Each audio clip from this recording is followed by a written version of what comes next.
इस वीडियो में हम जानेंगे कि ऑनलाइन आरटीआई कैसे लगाते हैं।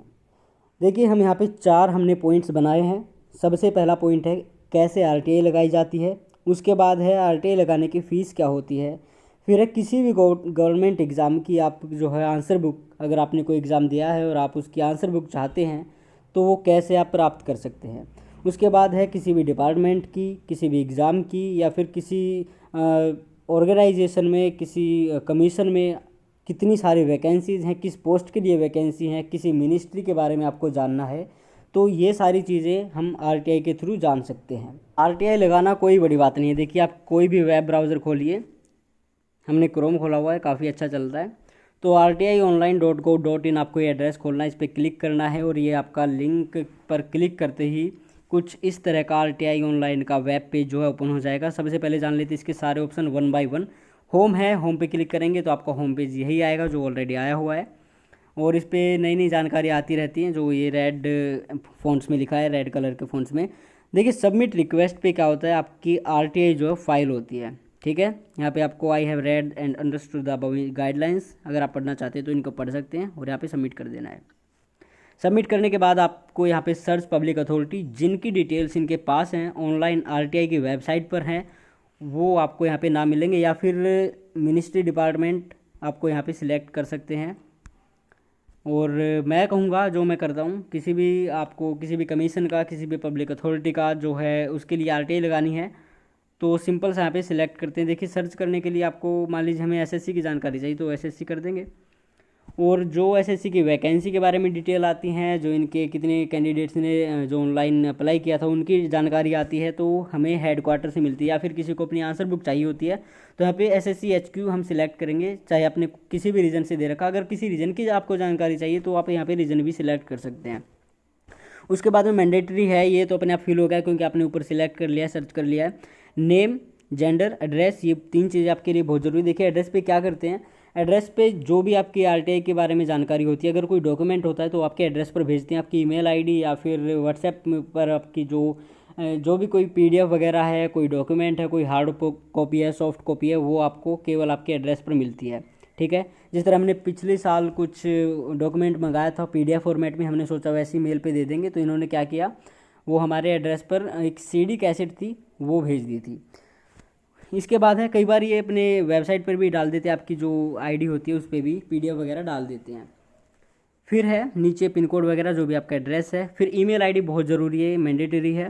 तो ईमेल आईडी से ही आपका लॉगिन होता है। ईमेल आईडी, आपका आरटीआई नंबर, और नीचे आपका जो कैप्चा कोड वगैरह करके वो भी हम आपको बताएंगे।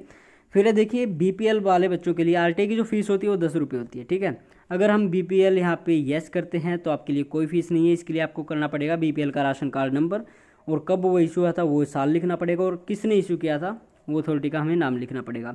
अगर हम यहाँ पे नो करते हैं तो यहाँ पे नीचे लिखा गया है कि आपको 10 रुपये देने पड़ेंगे, तब आपकी आरटीआई फाइल हो सकती है। उसके बाद है text for RTI request application. आपको जो भी जानकारी चाहिए होती है आपको यहाँ पे लिखना पड़ेगा, रिस्पेक्टेड सर या मैडम, हमें ऐसे ऐसे इस एग्ज़ाम की या फिर इस बारे में हमें इस डिपार्टमेंट की जानकारी चाहिए।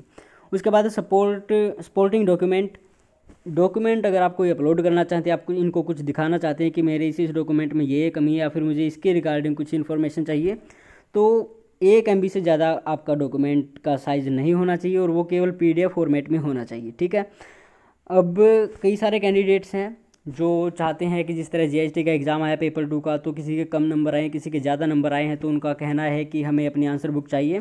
देखिए, फाइनल रिजल्ट आने से पहले एसएससी, या फिर मुझे एसएससी का पता है और किसी कमीशन का नहीं पता, तो एसएससी वाले तो फाइनल रिजल्ट आने से पहले आंसर बुक देते नहीं है, क्योंकि हमने पिछले साल 2019 की आंसर बुक मंगाई थी, तब तक इनका फाइनल रिजल्ट नहीं आया था, तो इन्होंने बोला कि जब तक फाइनल रिजल्ट डिक्लेयर नहीं हो जाता हम आपको आंसर बुक नहीं दे सकते। तो फाइनल रिजल्ट जैसे ही आता है उसके बाद आप किसी भी समय आरटीआई लगा सकते हैं, ठीक है। उसके बाद आपको इस कैप्चा कोड है जो डिजिट्स में होता है ये डालना पड़ेगा और मेक पेमेंट कर देनी है।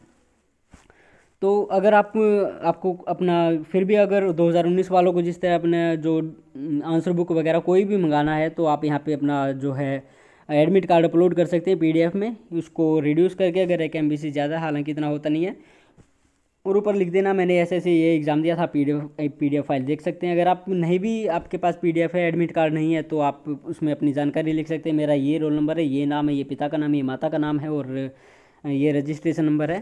तो आपको आपकी आंसर बुक जो है मिल जाएगी, अगर अवेलेबल होगी तो। सबसे पहले उनका मैसेज आएगा कि अवेलेबल है। अगर अवेलेबल होगी तो आपसे कहेंगे कि 40 या 50 रुपये आप हमें दीजिए, जो ऑनलाइन पेमेंट होगी। उसके बाद ही वो आपकी जो है PDF वगैरह जिस भी फॉर्मेट में आपको चाहिए होती है, हार्ड कॉपी या सॉफ्ट कॉपी, आपके एड्रेस पर भेज देते हैं। ठीक है, तो इसके बाद है सबमिट फर्स्ट अपील। देखिए कई बार होता है RTI का जो प्रोसेस है वो ये है कि 30 दिन के अंदर आपकी जो आपने RTI फाइल की है उसका रिप्लाई देना इनको होता है। अगर 30 दिन के अंदर आपका रिप्लाई नहीं आता तो सबमिट फर्स्ट अपील कर सकते हैं। सबमिट फर्स्ट अपील आप इस पर क्लिक करेंगे, वही यहाँ पे आपको मैंने पढ़ लिया है सब कुछ, इस पर क्लिक करना पड़ेगा। तो यहाँ पे RTI जब आप लगाते हैं आपकी ईमेल आईडी पर और आपके मोबाइल नंबर पर एक मैसेज आता है कि आपने ये RTI लगाए है जिसका रजिस्ट्रेशन नंबर ये है, तो आपको संभाल के रखना पड़ता है। यहाँ पे आप रजिस्ट्रेशन नंबर डालेंगे, कोई भी आपके RTI की इन्फॉर्मेशन से रिलेटेड इशू है तो, और अपनी ईमेल आईडी और साथ में फिर ये कैप्चा कोड और सबमिट कर देना है। ठीक है, ये है अपील का सिस्टम। उसके बाद है व्यू स्टेटस। आपकी RTI जो आपने फाइल की है वो कहाँ तक पहुँची है, उसकी क्या स्टेटस है, क्या उस पर एक्शन चल रहा है और कितने दिन में उसका रिप्लाई आ जाएगा, क्या उस पर कार्रवाई हो रही है, वो सब कुछ चीज़ें यहाँ पे होती है। वही RTI का नंबर डालना पड़ेगा, ईमेल आईडी डालनी पड़ेगी और सबमिट कर देना है, तो आपकी डिटेल आ जाएगी। व्यू हिस्ट्री है, यहाँ पे आपको अपनी ईमेल आईडी डालनी पड़ेगी जो मैंडेटरी है, और अपना मोबाइल नंबर ये भी मैंडेटरी है, तो दोनों डाल के लॉगिन कर सकते हैं। यहाँ पे आपने जितनी सारी RTI वगैरह, जितनी सारी RTI आपने लगाई हैं उनकी सारी डिटेल आ जाएगी और उनको आप जो कर सकते हैं। इसके बाद यूज़र मैनुअल, अगर इस पर क्लिक करते हैं तो आपके पास आ जाती है एक PDF जिसमें सब कुछ लिखा हुआ है, आप इसको ध्यान से पढ़ सकते हैं। ये देखिए हमारी डाउनलोड हो चुकी है, इसमें सारा सिस्टम है कि RTI कैसे लगाते हैं। ठीक है, एक दूसरी वेबसाइट भी RTI की जो पुरानी हो चुकी है, देखिए इसमें डिटेल से समझाया हुआ है, तो आप इसको एक बार डाउनलोड करके आराम से पढ़ सकते हैं। इसके बाद है FAQ। अगर आपके कोई क्वेश्चंस हैं और इनसे आपके क्वेश्चन मिलते हैं तो इन्होंने आंसर भी दिए हुए हैं। बस ये था RTI का एक सिंपल सा प्रोसेस। आशा करते हैं RTI से रिलेटेड जितने सारे क्वेश्चंस और डाउट्स आपके मन में थे वो सभी क्लियर हो चुके होंगे। अभी भी अगर आपको कोई डाउट है, कोई क्वेश्चन है तो कमेंट बॉक्स में आप कमेंट करके पूछ सकते हैं।